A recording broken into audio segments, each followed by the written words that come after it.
Hello YouTube and welcome to the video. Today I have a Traxxas Slash two-wheel drive here and we will be doing a review of it and figuring out if it is the best beginner RC.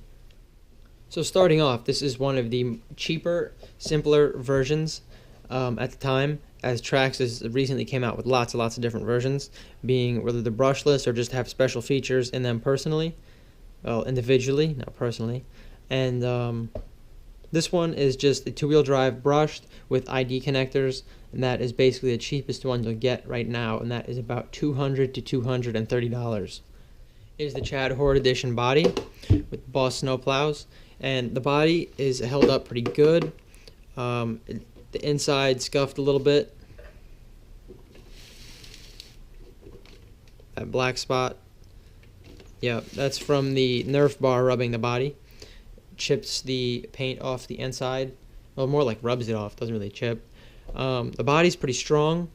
The wheel wells are really beat up, so is the roof corners. It kind of rolls a lot. And rolls a lot, that's my fault. But the body in the back also cracked a little bit. It's not too bad. It's still drivable and such. The holes are all still great, and I highly recommend using the body washers. These are the body washers, and they go right under here, and then you put your body on, put the pin in, and that usually helps stop the pin from tearing the body. Now on to the mechanical parts of this car. We have a waterproof Traxxas 2075 servo, a 2.4 gigahertz receiver, and that receiver is in a waterproof receiver box because the Traxxas receiver is not waterproof. The receiver box is waterproof. And then you have a Traxxas XL5 speed control, ESC, yeah, and then a Traxxas Titan 12-turn brushed motor. This car has Traxxas ID connectors, and that's Traxxas' new system, so the ESC or charger can recognize the battery type. LiPo or nickel metal hydride, doesn't matter. The battery or charger will recognize the type of battery, its whole statistics, as long as it has another ID connector, therefore having to make it a Traxxas battery. However, the really good thing about this is you can still use other branded batteries, but you have to set the ESC settings manually. The included battery is a Traxxas PowerCell 7-cell nickel metal hydride. It is 3000 milliamps, also has an ID connector because it came with the car. That's really all I have to say about this. The charger this car came with is very inconvenient. That's really the only thing I had a problem with, along with the batteries. Because once I found out I could use those connectors with other batteries, it didn't really matter. But the charger it came with was a car charger. Therefore, you had to use a cigarette lighter adapter to charge it. Therefore, you couldn't just plug it into a wall in your house, which is really inconvenient and pretty annoying. But thankfully, I have a Traxxas charger where I didn't need to deal with that. The brushed motor is also waterproof, but it being an open can motor, it will eventually stop working if you keep running it in water. And the transmission is all metal geared and used throughout most of Traxxas's, actually I think all of Traxxas's two-wheel drive vehicles. Great transmission, does fail every so often, but in the platform it's set up in right now is virtually bulletproof.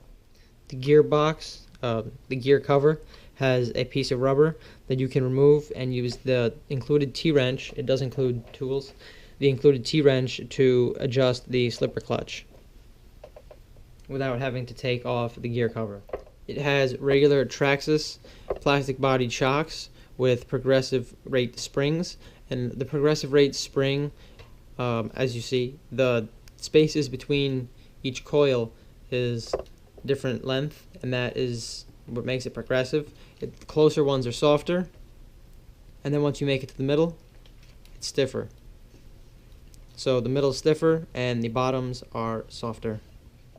So the tires are fairly soft.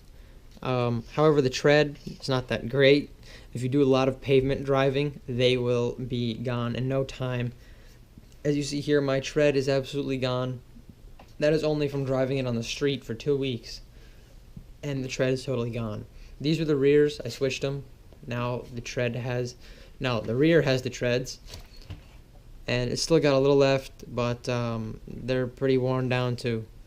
Driving it on the street's not that good, but these tires do pretty decent on dirt and, you know, grass. It does pretty good off-road. Now this is another important part of being a great beginner RC, and that would be durability.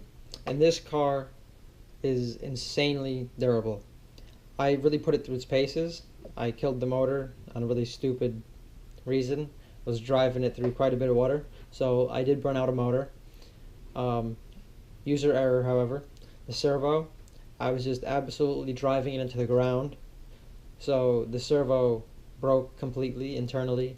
The actual servo motor no longer worked, and front bumper was upgraded, rear bumper upgraded. Mud flaps did not come with it.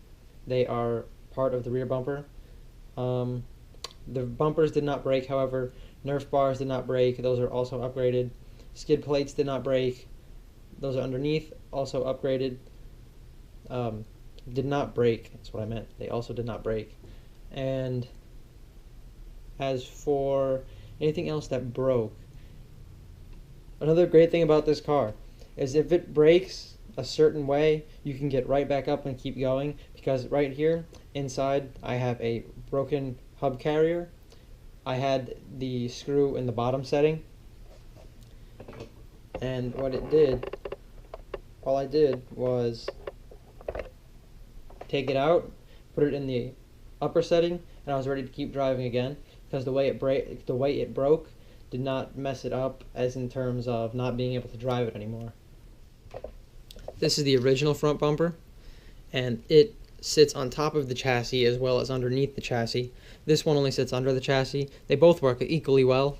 This one might actually even absorb more shock, because this oval shape is good at absorbing shock, as well as the bumper in general. It's a fairly flexible bumper. Does its job. Just, you know, wanted to upgrade. Stock Nerf bars did a great job, and however, like I said about the body rub with the paint coming off, all you want to do is take a piece of electrical tape and put it on the outside or inside of your body. I have it on both. As you see there. Actually, as you see there, I missed. So I'm going to do that again now. For the rear bumper, this car does not come with mud flaps, and the rear bumper is a lot bigger now than it was stock. The stock rear bumper is pretty small. It looks a little better, depending on your opinion. But yeah, also didn't break, also was pretty strong. I had that on there for some time too. For the rear skid plate, it has a STRC aluminum skid plate, and the stock one is this. It is cross braced and pretty simple. It's really not the best skid plate. It does its job down here where I'm holding it, but at the top where it's cross braced, that breaks fairly easily, as I had it on a prior vehicle and broke it several times. The front skid plate, made now by RPM. Their stock one was very original to the rear. Original. Was very similar to the rear, right, with the cross bracing and the plate down there, held on by 4 screws. I didn't touch on the rear one, but it is held in by 8 screws. This car is also relatively cheap at just about $230. It is a very great package because it pretty much gives you everything you could ever ask for as a beginner. It's all handed to you right here in this one package. You have the battery, you have the charger. Yeah, the charger may be a little inconvenient, but they do sell a wall adapter. The controller's great. Tuck the antenna in, you won't have to worry about that. Yeah, you'll roll it. Don't worry about it. The body usually soaks up most of the impacts anyway. It's probably why it's so strong.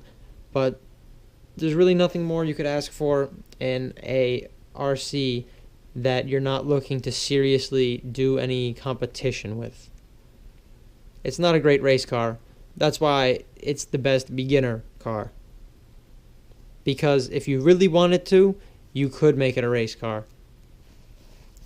Because once you surpass being a beginner, you're going to start modifying it yourself. When you start modifying it, you're going to want to keep modifying it and keep going, and your car is going to keep getting better and better. Therefore, this is a great platform in general because you'll be starting with a car and you'll be able to keep that one car through all your stages of being in the hobby. And then if you don't like it, if you don't like the hobby, sell the car, because I guarantee you someone will take it. These cars are just great, highly sought after, but they are very popular. So it's not like it's going to be finding a needle in a haystack. Thanks everyone for watching. If you enjoyed the video, please like it. If you found it informative, please like it. And if you enjoy the content, there'll be more coming. So please subscribe. I also have a Traxxas Summit. I have a 60-mile-an-hour Traxxas Slash two-wheel drive, like the one you see here, just insanely upgraded. And I also have a gas buggy. Thank you guys for watching, and have a great day.